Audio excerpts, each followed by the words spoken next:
How many Cape Crusaders does it take to change out a light bulb? None, because we like the dark. What's going on, guys? In this video, we are going to make these nightsticks. So cool. Check it out.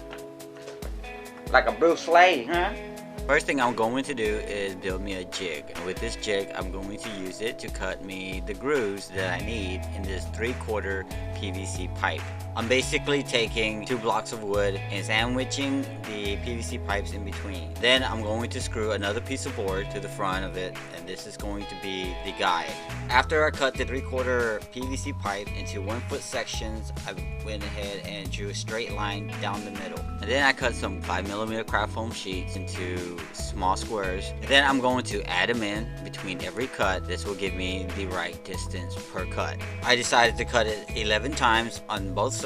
This will let enough light through. I'm using a light blue lighting gel to give it this cool blue light. As you can tell with the light source down by the handle, it's not as bright as if I was to put the light source right onto the color gel. I'm using a 1/2-inch pipe for my handle, and it will also act as a battery pack. Take a heat gun and soften up the PVC pipe. Shove the 1/2-inch into the 3/4-inch pipe and cut it down small enough to fit 3 AA batteries. I'm opening up the cap just a little bit for easy removal. I'm going to take this $1 flashlight. I'm going to take apart everything that I need, which is the LED, the switch, and the batteries. Here's a close-up of the LED assembly. You got your negative circuit, your positive circuit, and a surface mount resistor. You're gonna want to solder your negative wire to any one of these. It's not gonna matter which one because it's all in the same circuit.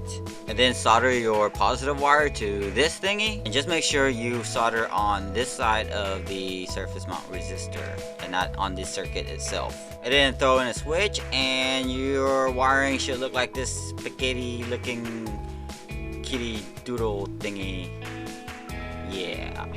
I'm going to dissect this piece right here for the switch because I'm going to use that in the handle. Make sure you save that spring, all the components we're really going to need. And then you need some wire. Strip the tip and add some solder to it. The wire is marked, so remember what goes where, what belongs to what. Now I'm going to trim down the tip and I'm going to make my solders. You want to make sure that your solder isn't touching anything else but what you're actually trying to solder. Always double check your work. Measure out your wires twice before you cut them once. Make sure all your connections and your solders are nice and legit and clean. So far so good, and it should look like this. And double check your switch again. I guesstimated where the hole should be drilled, and I drilled the wrong hole.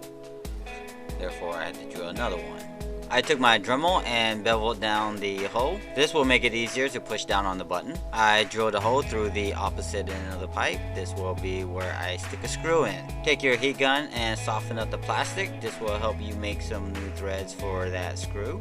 Yeah, it seems about right. I'm cutting out some grooves for some wires to fit through, feeding all my wires down to the handle, and the LED just so happens to fit perfectly. Now it's time to rig up the switch. I'm going to use some EVA floor mat, whatever, and cut it to shape and size. Then I'm going to hot glue it down to the back of the switch, and I'm going to bend the long prong. This is going to be my positive connection. This washer is to prevent the screw from digging into the foam, and once you have it all screwed in, it should look something like this. Shove your 1/2-inch PVC pipe into the 3/4-inch PVC pipe, and you can stick your batteries in there. But I'm not going to use AA. I'm going to use these AAA batteries. I'm going to wrap them in some paper and actually use a couple of sheets and taped it all down. Now I'm utilizing my AAA batteries. I took my negative wire and wrapped it around this spring, and then I'm going to solder it to secure it in place. This will complete your circuit.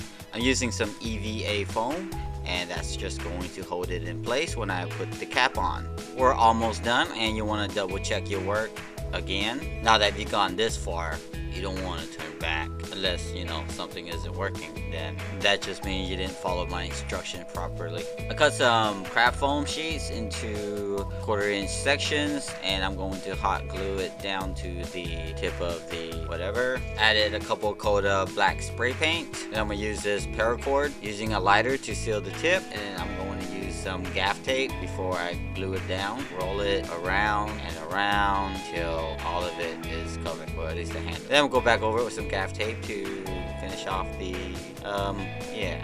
And once you're done with all the little details, you want to put your color gel back in and then glue everything down.